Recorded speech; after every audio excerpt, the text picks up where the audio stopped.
A very good morning to all of you.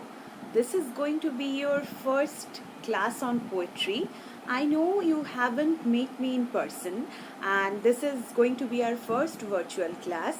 Let me welcome you all in class 11 and congratulations on your victory that you have made in your previous exam, right? That is ICSE. So, a big congratulations from all of us. And in this poetry class, we will be starting with a new chapter, that is The Gift of India by Sarojini Naidu. I won't teach you much today, as I know all of you get settled with the syllabus first, and it will take some time, and it already you all have gone through a haphazard situation.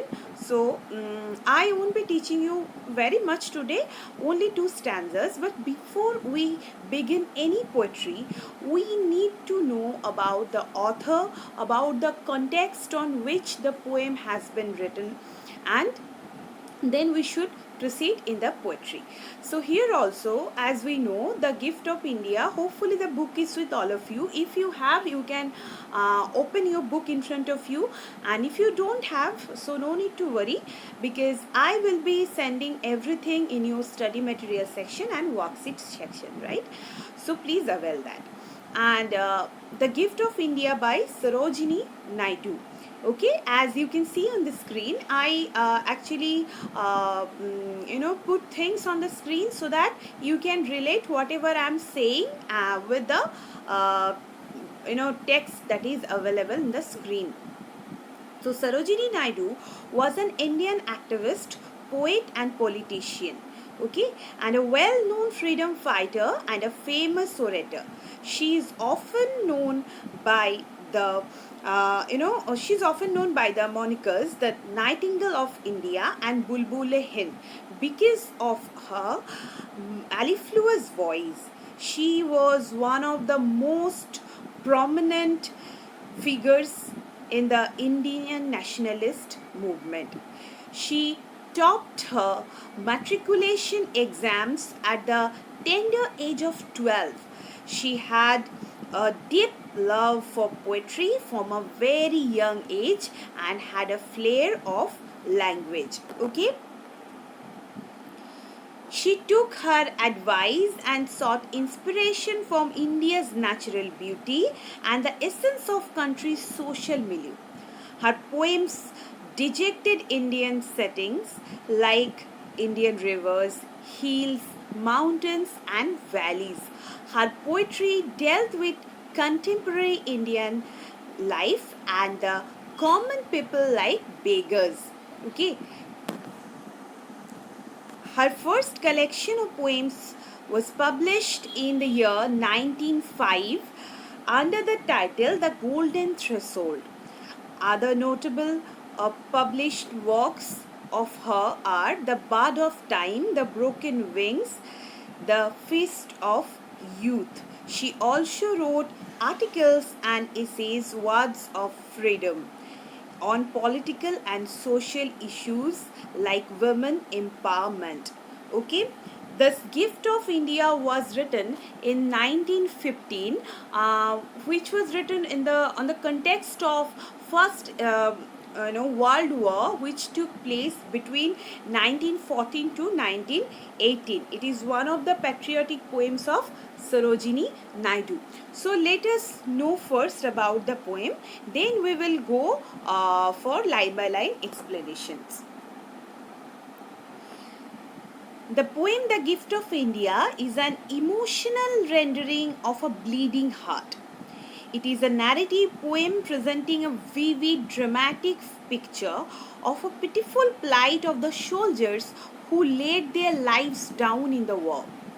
However, history has forgotten their sacrifices. Instead, they were rewarded with false promises of Indian independence from the British government. So it is completely an emotional, poem written on this context about the bleeding soldiers who fought for our country, who actually who went through a terrible journey throughout their lives, and towards the end of their lives also they were promised with the false hope that yes, you will get independence from from British government. The poem is emotionally poignant and arouses a huge sense of pride and patriotism in the hearts of their countrymen. Yes, we all are very proud of our country and of the countrymen. Over 1 million Indian troops served the British Army in the World War I. Approximately 1.3 million soldiers served in World War I, and over 74,000 died on foreign fields. Sarojini Naidu's poem commemorates the lives of these soldiers. It is a patriotic poem that plays a glorious tribute to the Indian martyrs who lost their lives fighting in the battle. British imperialism made the Indian soldier puppets under their strict and ruthless regime. They were all struggling under the exploration of brutality of the British rules. Indians were used as mere pawns in the war. The poet has conveyed these atrocities of British in the forceful verses. The Indian Army was an important part of the British forces, particularly during World War I. The war involved a large number of nations. Countries such as India, ruled by the British, sent men to the war zones. The number of dead and wounded was appalling. The vividly realistic yet highly dramatic, intensely emotional account of the dead soldiers. The ruthless killing of our brave Indian warriors, which is an incomparable loss, makes Naidu's The Gift of India a memorable piece of poetry where she sings about their glory, the pride we should take on them, the battlefield situation, the miserable plight they went through, and at the end what was achievement that they got. The speaker of the poem is the Mother India, whose breast swells with pride to mention about her brave sons.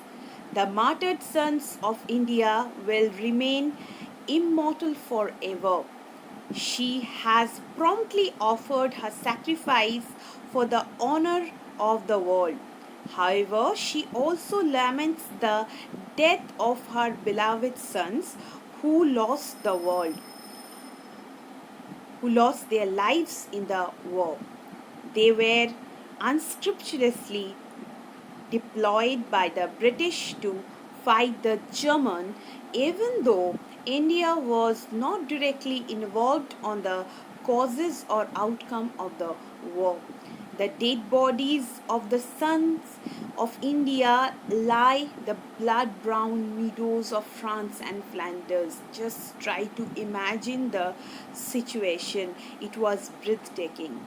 1,000 miles away from their homes and families who ached their loss.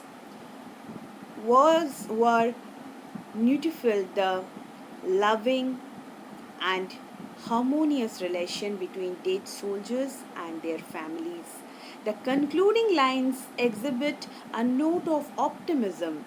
It is hoped that the sacrifices on the brave sons of India will have international recognition with the passage of time.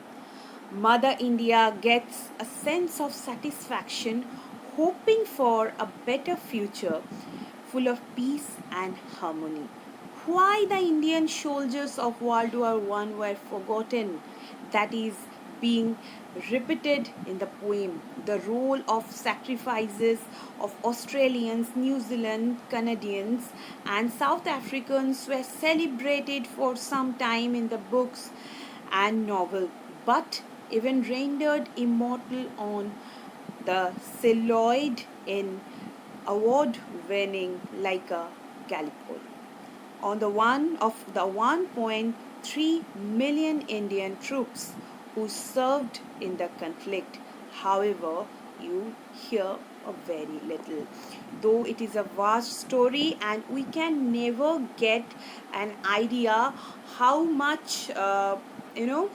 grave the situation was and what was the process of going through this, we can never you know grip this. But here, through this poetry, Sarojini Naidu has portrayed a very little, so that we can commemorate them, we can sing the glory of theirs with a proud heart. So, after reading this, you can relate the stanza with the stanzas, because if you don't know the context beforehand, it's impossible to know what the poem is all about. So it's, as I told you, it's all about the sacrifices made on the Indian men and made on the part of the Indian men who served the first World War, this World War One, with much guts and with brave hearts, and we salute their their enthusiasm, the way they fought for us, for our country. We cannot even forget, and it is not possible for us to actually relate or sympathize with them. But through this poetry, we can get a very little glimpses of what had happened, and our mother earth is also very proud, and her breast is swelled with pride as she has given birth to such brave hearts. Okay, so let us now discuss the poem. As I told you, only two stanzas I'll be teaching today. In the next class, I'll be finishing off. So let us first read this out. Is there aught you need that my hands withhold? Rich gifts of raiment or gain or gold? Lord, I have flung to the east and the west priceless treasures torn from my breast, and yielded the sons of my stricken womb to the drum beats of the duty, the sobers of doom. Okay, now see, the poem is regarded as an elegy. We know what is elegy, uh, where the poet has mourned over the death of the heroic soldiers of India. Yes, it's a mournful singing which has been represented in the form of a poetry here, and where the poet sings of the glory of the heroic soldiers. The opening lines have a dramatic beginning. Mother India addresses colonialists and asks the British masters who were attracted to the huge material wealth of our country, like rich gifts of raiment or grains or gold, and the abundant gifts of India have accelerated their avaricious motives that resulted in the power game of domination and submission. They claim their supremacy over the Indians and compel them to yield to them, thereby reducing them to poor and puppets at their whims. Nothing has been withheld with the gifts of raiment, grain, and gold. However, this has led to the increase in their levels of expectations. Along with devouring the material supplies, they have taken away the sons from the mother who has reared them in her lap of love and care. She has suffered great pain and laid a lot to give birth to her offsprings. Her heroic sons has are ripped from the stricken wombs and falsely motivated to fight for them in the distant places. The British have preached to them that those who die in fighting for the country become martyrs. Hence, without knowing the purpose of such war, they are sent to fight with death as the final outcome. The sound of drums summon them to the valley of death from where there is no returning. The soldiers listen to the drumbeats of duty and obey their call. They are compared to the priceless treasures by the poet who go to fight with war with when they are asked to. The clever British colonialists have inspired them to go and fight this way. Mother India has lost the priceless treasures forever in the British field. Like grain, gold, clothes, she has promptly offered her brave sons to fulfill international commitments. In these lines, the poet exhibits a distinct pride which is reflected in her glorifying the brave Indian martyrs. However, we cannot ignore a deep sense of sorrow in her tone that she feels for the invaluable lives of the soldiers that can never be bought back. So in this line, this lines, the stanza itself is of great significance because here the mother India, the mother earth is talking about the sacrifices made on the part of India to satisfy their commitments.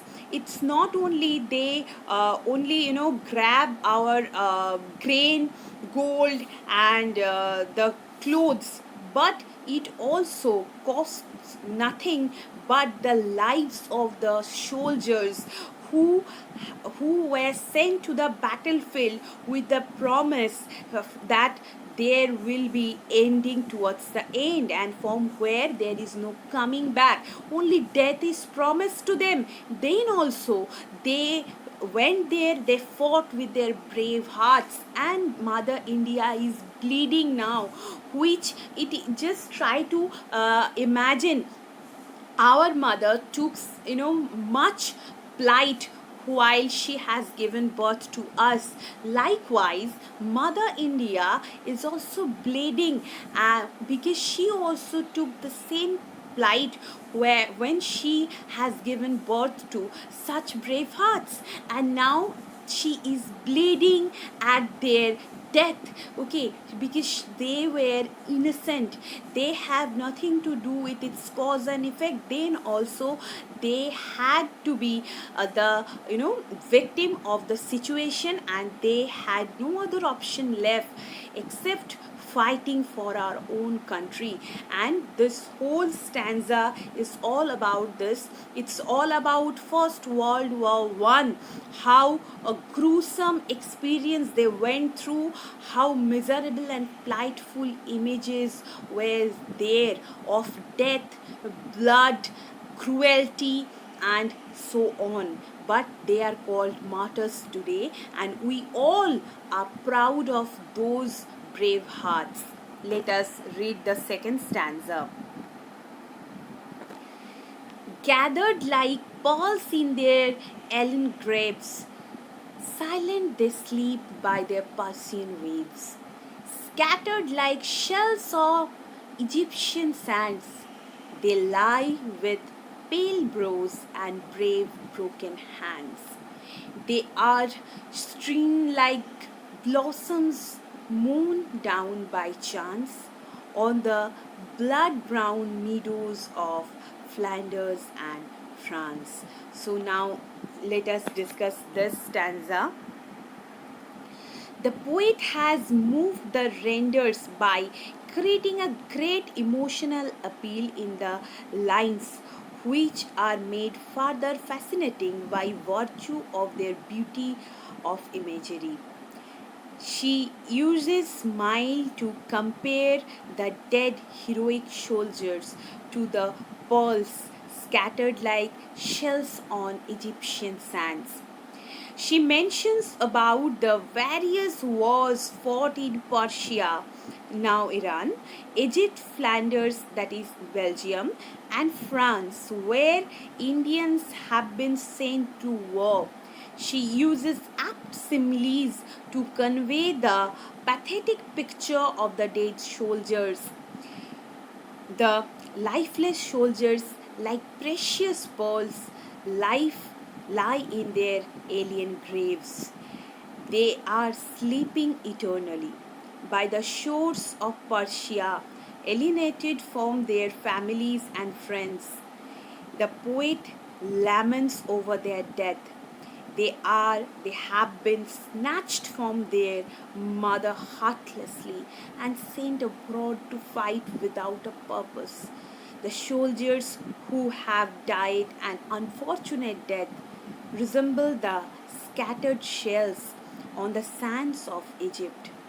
The gifts which have been sent by India die an ignominious death on the foreign islands without any honor of recognition.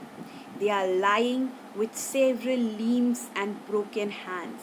Absence of blood has rendered them colorless and frigid.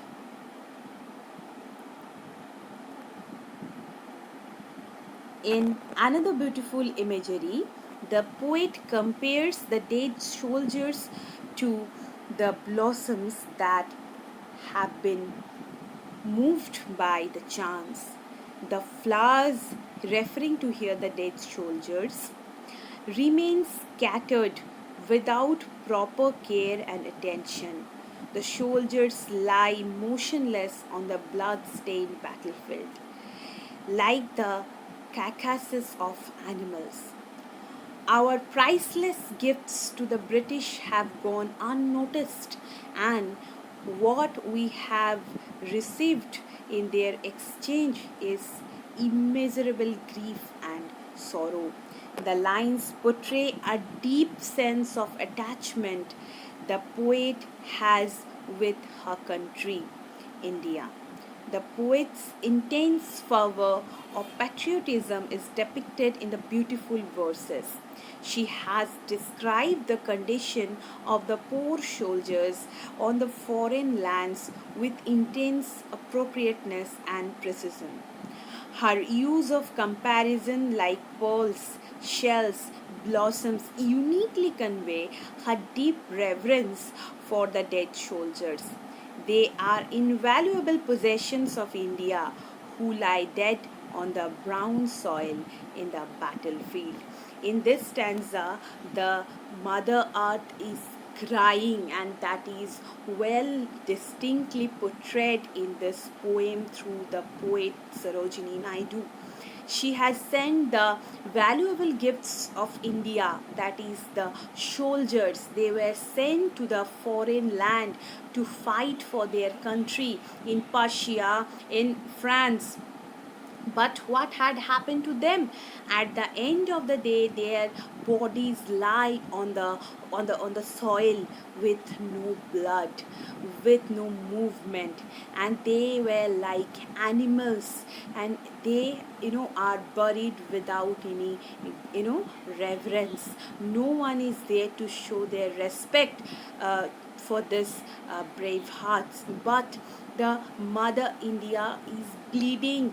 She cannot but express her innermost feeling through these verses. She has called them blossoms, shells, pearls, to show her utmost reverence to them.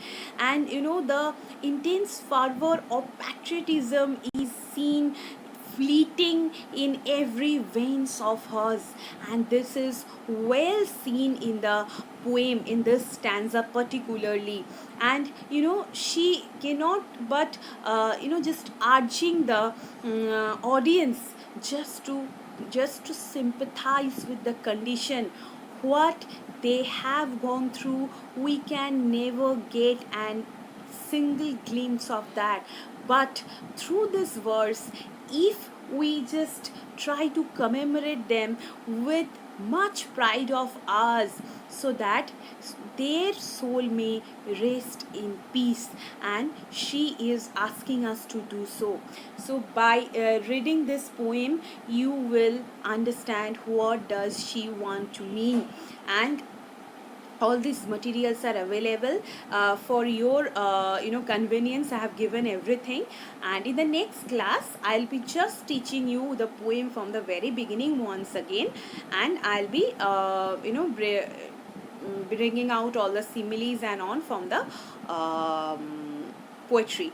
So this will be a very important and significant poem to be read before this 15 August comes, because after reading that, somehow we can commemorate them with more pride this time. And I will like to have your experiences on this poem, and you can write to me in the comment section through emails, whatever means you like. But do read the poem and do read all its explanation. It's nicely explained, and so that I have given every material, so that you have no difficulty while reading this poem. In the next class we'll be finishing this poem off, and yes, I'll be telling you its significance once again. And till then, you please read, and take care of yourselves and take care of everyone around you. The situation is very terrible. Gradually it is getting day by day, so we all have to be very safe and secured. Stay at home, and have a good day. We'll meet in the next class. Thank you for being so patient.